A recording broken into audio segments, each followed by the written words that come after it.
The Tulsa Golden Hurricanes saw their ups and downs last season, but overall, just wasn't a great season for this program. They went 4-8 last year, but hey, you know what? Expectations and things are looking up for the Golden Hurricanes this season as there is a lot of expected improvement for a team that returns a lot of very vital pieces, especially offensively. They do lose a lot of talent here as well, and just you get the feeling that Tulsa is once again one of the hardest teams in the nation to gauge. Well, is this Tulsa team going to be good enough to make the postseason? You're about to find out what I think here in this video. What's up, Tailgaters? You're in the booth with Tailgate Nate today, and I want to welcome you to my channel and welcome you to Prediction Season. It's where I'm predicting all 134 FBS level college football teams. And guys, we are so close to being done. We have under 2 weeks to go, and if you want to hear what I have to say during the college football season, you're going to want to make sure that you hit the subscribe button and ring the bell so you don't miss any of the content that I upload during the season or heck the rest of prediction season. And I want to thank you for watching not only this video, but for all my prediction videos this college football spring and summer. Most notably this college football summer. Thank you guys so much for all your support. Continue to help support the channel in any way you can. You can like, you can comment, you can share. Just interact with it in any way you can. In ways that I've mentioned, in ways that I haven't mentioned, you guys help drive the success of this channel as much as I do. So thank you so much for all of your love and support. Let's dive into talking about the Golden Hurricane this season. But before we do that, you guys got to know how we do it. We'll take a deep dive into the team's offense, into the defense, and at the end of the video, we'll go through the Golden Hurricane football schedule, and we'll give it a game-by-game preview and prediction. There are a couple more things I want to say before we do start, because we're right over here will be the stats my apologies, the team put up either offensively or defensively last season. And of course, for your viewing pleasure, right down there below the team's logo, I have put the team's coaching staff. It's a run-first offense for the Tulsa Golden Hurricane, and it likely will be so again in 2024. We'll talk about that as we get into the returners here, but you got to start out with the most important position on the field. That's the quarterback room, and you lose two of them from last season. Both of them threw at least 30 passes. Braylon Braxton threw 50 of them, only completed 22 of them for 212 yards, 2 touchdowns, and threw 6 interceptions. Roman Fuller, 121 yards on 30 pass attempts, 2 touchdowns, and 3 picks for him. Both of those guys will be playing for new programs here in 2024. Got to take a water break. Make sure you all stay hydrated out there. Okay, so returners into this quarterback room. You return Kirk Francis and Cardell Williams, and while you lose 2 guys to the transfer portal in Braylon Braxton and Roman Fuller, you get a guy in from the transfer portal in Cooper Legas. Now, we'll go through the stats here of both Francis and Williams before we dive on into the stats of Cooper Legas, because I think all 3 of these guys are going to end up playing a pretty substantial role in battling it out for the starting quarterback position. Kirk Francis, let's talk about what he did last year. He right now is that projected #1 starter on ourlads.com. And 121 pass attempts, 967 yards, 6 touchdowns, 3 picks. Cardell Williams at 132 pass attempts, 1,149 yards, 10 touchdowns, and 7 picks. And Cooper Legas last year at Utah State in 213 pass attempts. So threw the most pass attempts out of any quarterback in this room this year. 1,815 yards, 19 touchdowns, and 8 interceptions. If you're going off statistics alone, Cooper Legas should be the starting quarterback of this team. But again, Kirk Francis, Cardell Williams, I think either of those guys can push for the starting job here as well. Now, if you want my opinion, I do not think Cardell Williams will be the starting quarterback of this team. I just think Kirk Francis and Cooper Legas, in their highest of upsides, have some better intangibles, some better things going for them, and overall just give the Tulsa Golden Hurricane a better chance to win. Now, which of those 2 will be starting? I really don't know. It wouldn't surprise me either way to see Kirk Francis or Cooper Legas start, and while it might be a mild surprise, it also wouldn't shock me if Cardell Williams started. So a big mystery here in this quarterback room, but I think overall, you're going to get some solid quarterback play no matter who it is. You're probably going to get the best quarterback play if it's Legas or Francis. Legas obviously brings more experience in. Francis is more of a younger player. So we'll see. I think this quarterback battle is going to be very interesting to watch, but I'm going to go ahead and lean towards Francis and maybe even Legas there. Probably where I would lean more so is Cooper Legas being the starting quarterback of the Tulsa Golden Hurricane right out of the gates there in week 1. But big mystery there. Let's talk about what the quarterback position is going to have in the skill position room. We'll run through the running back room really quickly. Jordan Ford and Taj Gary, some depth pieces from last year, although Jordan Ford was the team's third leading rusher last season, 294 yards and a touchdown. Both of those guys are going to be gone. Fourth through the portal, Gary, due to graduation. Gary's a guy who had over 100 rushing yards last season. You do return your top two leading rushers in Anthony Watkins and Bill Jackson, both of them hovering right around 4.5 yards per carry. Watkins, 889 yards, 4 touchdowns. Jackson, 414 yards and a touchdown from last season. But overall, when you go ahead and you take a look at some of the guys that are sitting behind them, it's sort of a big mystery on where everyone else falls. Watkins and Jackson will be the top two leading rushers again this season, but behind them, they're going to need a lot of these younger guys to step up and help give some third team carries here this upcoming season. Wide receiver room, you just lose a ton of production from the wide receiver room last year, and a lot of production usually means a lot of good talent. And these three guys that I'm about to mention right now were pretty good for the Golden Hurricane last season. Carl Chester, second leading receiver, 401 yards and a touchdown, gone. Devin Williams, 399 yards, 2 touchdowns, he is gone. Marquise Shoulders, second on the team in receiving touchdowns, had 283 yards and only 16 catches. Again, I'll say it again, 5 touchdowns, gone. So your second, third, fourth leading receivers off this team are gone, and you lose another guy that had 100 receiving yards last year, and that is Nick Rempert. 9 catches, 100 yards, did break the plane of the end zone once last season as well. So overall, you're just losing some really good production out of this wide receiver room. But notice I said your second, third, and fourth leading receivers are gone. Well, you are getting your lead receiver back. Camden Benjamin had 727 yards on 47 catches. 6 of those broke the plane of the end zone and went ahead and scored. Braylon Presley also does come back. The 5th leading receiver had over 100 yards last year, but a lot of this room will be built through the portal, and a freshman coming in as well. Jack Wright, Jeremiah Ballard, and Zion Steptoe all enter the program through the portal, and Corey Smith is a freshman coming in that could see some big minutes. So with no notable losses out of the tight end room, you're going to get Luke McGarry and Ethan Hall back here to this team. And Jackson Ford, much like Corey Smith, is a freshman coming in that could provide some big impact out of the receiving room. Now on the offensive line, you lose a ton of talent here. One of, if not your best offensive lineman from last season has gone to the NFL. That is Darrell Simpson. And you lose a lot more guys due to graduation. Kai Leon Herbert, Chester Baugh, Bryce Bray, and Will Fairnoik, and hopefully I'm saying that last name right, are all gone due to graduation, while Jeremy Jones is off through the transfer portal as well. Now, you lose Jeremy Jones through the portal. Again, a ton of guys gone due to graduation. You do dive into the portal to get a couple of guys, Caden Stan and Jacob Waller among them. I believe there are a couple others there that they were able to bring in, but a lot of this offensive line are going to be some depth pieces that are going to be playing some bigger roles here in 2024. Tautai Leo Marks, Walter Young-Bear, Bennett Ringleb, Ray Burnett, and Kason Carpenter are all back to this offensive line room that very much so right there could be your projected and starting offensive 5, but Stanton and Waller will probably play some roles in there as well. Probably more Stanton than Waller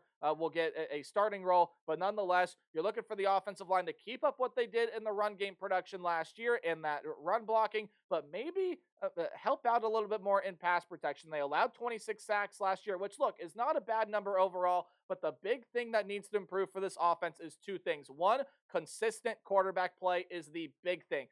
You'll notice, again, as I said, they had 4 quarterbacks that threw at least 30 passes last season, and no one threw more than 150. Consistency was not the name of the game at the quarterback position for Tulsa last season. That needs to happen for the Golden Hurricane this year, especially if they want to take a step in the right direction, and especially if they want to get some more points on the board. Consistent quarterback play is going to help the red zone play be more efficient. So whether it's Francis, Williams, or Legis, they got to provide some consistency, and the Tulsa offense should see their improvements here in 2024. Wide receiver room, obviously, will have to take some steps in the right direction with some of those younger guys as well. Now, the defense overall just needs some really good improvement from last season. They allowed almost 450 yards per game last year, while allowing more than 10 more points per game than what their offense was able to score last season. And a lot of guys that could have helped turn this defense around in 2024 will be either playing for new programs or just simply not playing for the Tulsa Golden Hurricane this upcoming season.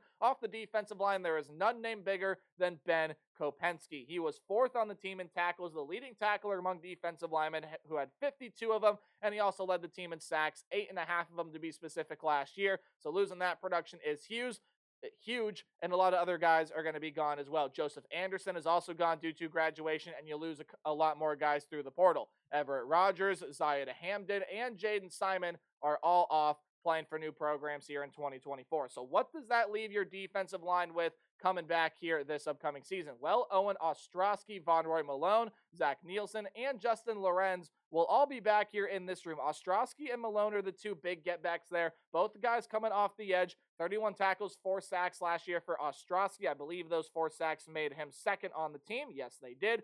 And Malone had 24 tackles with a sack and a half last season as well.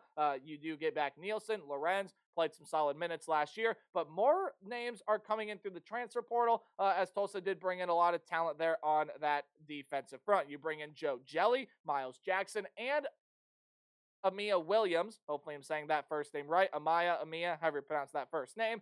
He is going to be coming in through the portal as well. And all three of those guys should see some pretty significant playing time on the defensive front for the Golden Hurricane this season. Linebacker room, you lose some really good ones. Mitchell Colkin is off due to graduation. Top 10 tackler at 39 tackles, 2 sacks, 3 pass defended. You throw a pick in there as well. Colton Smith is also gone, as well as Julian Simon and Dorian Hopkins. Sorry, not Dorian Hopkins. Those latter two guys off through the portal. Of course, if I didn't say it already, Colton Smith also gone off due to graduation. So when you talk about this linebacker room this season, it's going to be built entirely through the transfer portal. Really not a whole lot of notable returners I could find that I think are going to end up playing some pretty solid minutes in this linebacker room. Pretty much every guy that I think is going to get significant playing time is a new addition to the Golden Hurricane room this season.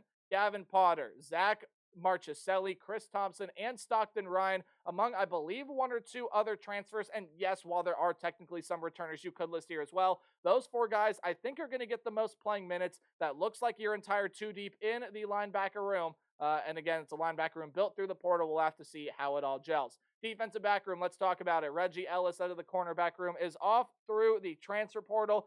He had 19 tackles, no pass defended, no picks for him, but some solid production and tackling when he did play. However, your 2 big losses here are coming from the safety position, most notably, and Kendaren Ray. 131 tackles. He was the leading tackler by far on this defense last year. 1 pass defended, 1 pick, and just a phenomenal player that has graduated. And Kenyon Williams is gone as well. 37 tackles, 2 pass defended, and 1 interception for him last season. And Jace Oliver, well, you're going to see him off through the transfer portal. Led the team with 4 picks last year, 48 tackles, 6 passes defended as well.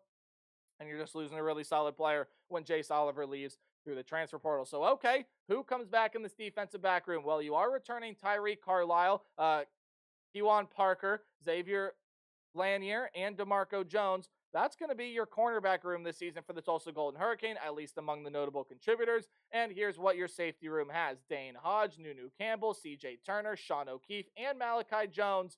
No notable transfers to me coming into this defensive back room, and all 9 of those guys will be some significant contributors in that defensive back room for the Golden Hurricane this season. Hey, kickers are people too. You know we got to show them some love. Chase Meyer, a good place kicker for them last season, is off through the transfer portal. So Michael Slaba will be taking over that duties, while Angus Davies is back to be the primary punter for the Golden Hurricane this season. All right, let's talk about this defense this year. And look, you just overall, I think, need the physicality, the intensity, pretty much every fundamental thing about this defense, I think, has to get better here. You just got to see it improve. You have to see it get better in pretty much every facet. It starts with this pass defense getting better, and that's going to be a tough ask when a very talented player like Kendaren Ray leaves, and what a leader he was there for that defense.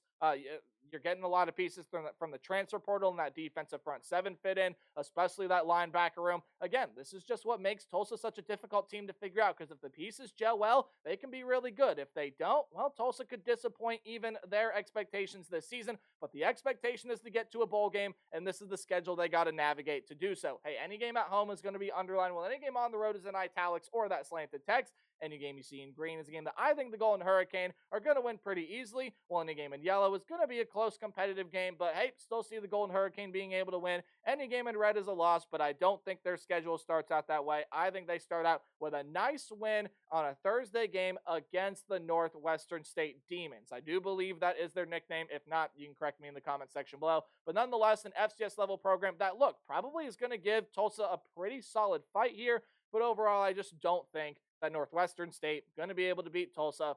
Plain and simple. Tulsa, I think, there should be able to win that game. But the rest of your non conference schedule, it could be rough sledding for you. You got to play a pretty solid team. At least I think they're going to be out of the Sun Belt Conference. Butch Jones is once again revitalized a program. He has revitalized his own career, and Arkansas State is looking to push for a Sun Belt title this year. Yeah, I think they can definitely be that good. Jalen Rayner, a budding young star at quarterback, is coming back. You get a ton of wide receiver and running back production. Some really good players in the defensive end are returning to this team as well. And overall, if you're a fan of a team in the Sun Belt Conference that sees the Red Wolves on the schedule, you better watch out. I think Arkansas State's going to be dangerous this year, and Tulsa, I think, sees that they lose on the road to the Red Wolves in week 2, and I just don't think they're going to beat Oklahoma State this season. If you're still one of those people that is counting out Mike Gundy, what is wrong with you? You can never count him out, and don't ever count out this team. Ollie Gordon is back. If Alan Bowman can find some consistency at the quarterback position, Oklahoma State's got some really good wide receiver pieces. The defense,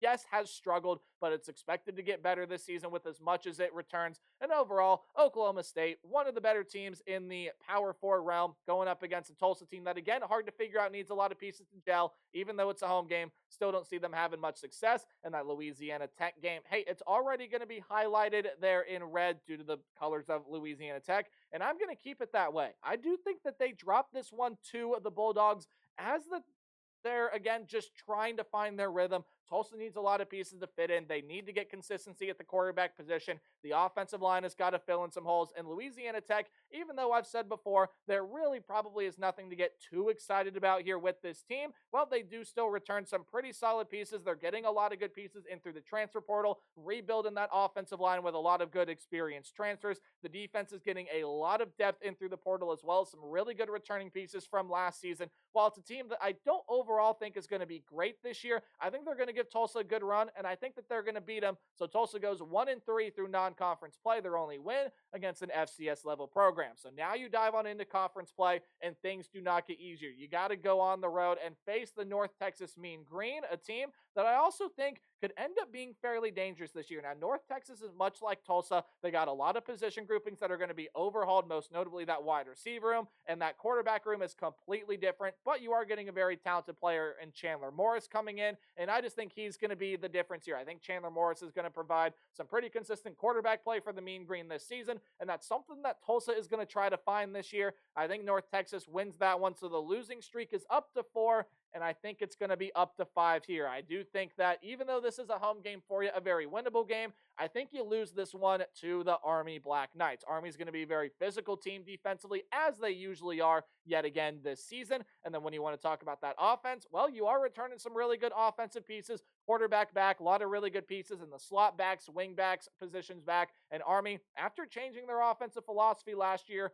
won 4 straight. They'll continue that this season, and Army's going to be one of the better teams now in the American Athletic Conference here in 2024. So, look, rough start to the schedule here. You need to win 5 out of your last 6. But the good news for Tulsa is that is very doable. Do I think it happens? Well, you'll have to wait and find out here. I do think you win this one on the road against the Temple Owls. Temple, a team that I got fairly excited about last year. I liked E.J. Warner at the quarterback position. Well, nope, he is gone now over to Rice, and I just don't think Temple has a lot more to get excited about this year. So not only is this a big win to sort of jumpstart some momentum, but it's a big win on the road for this Tulsa Golden Hurricane program. After their first bye week, I think they're going to be able to get it done, but then you got to come home and play the UTSA Roadrunners, and yes, a great opportunity for you to build some momentum, be able to pull off this win.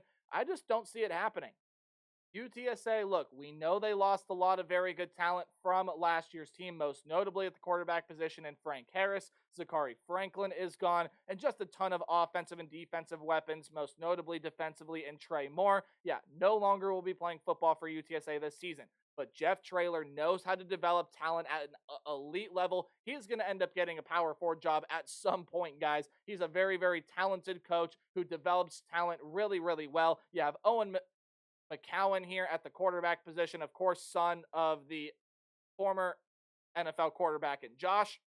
And look, this is just still going to be a very talented UTSA team. I still like this team a lot. I think they're going to be very competitive in the American Athletic this year, can definitely make a run at a conference championship, and UTSA, I think, beats Tulsa there in week 9. So, you need to win out. You need to win the rest of your games to make the postseason. and your next game is on the road against the UAB Blazers. Now, we just talked about the Blazers. I believe it was yesterday, 2 days ago, something like that. UAB is still going to be a fairly solid team this season. And honestly, I could see this Blazers team being a team that hangs around here and is very competitive and sees their improvements in the American Athletic Conference, much like I think Tulsa is going to this season in a lot of ways. But I think Tulsa is going to be able to go on the road and pick up this win here. Look, overall, when you just compare these two teams, it really is a coin flip. I think this is a very, very tough game to try to figure out, but Tulsa, in needing to build some momentum, I think goes on the road is going to be able to get this one done. Yes, while UAB may have the advantage in quarterback play with Jacob Zeno, they got some really good pieces coming back. They also, like Tulsa, lost a lot from last year, but I don't think supplemented as well as Tulsa did through the transfer portal. And that's why I just think at this point in the season, the portal pieces are going to find their role. And I think Tulsa will prove to be the better team here. And I think they're going to go on the road and get that win after their second bye week. I also think they beat the East Carolina Pirates. A rough year for the Pirates last season, and I think it's going to be another rough year for them here in 2024. Just a team that I don't see panning out that well this season, and East Carolina will be losing to the Tulsa Golden Hurricane. This is the big one now, though. You have to go on the road and beat the USF Bulls in order to keep your postseason hopes alive, and I don't think it gets done.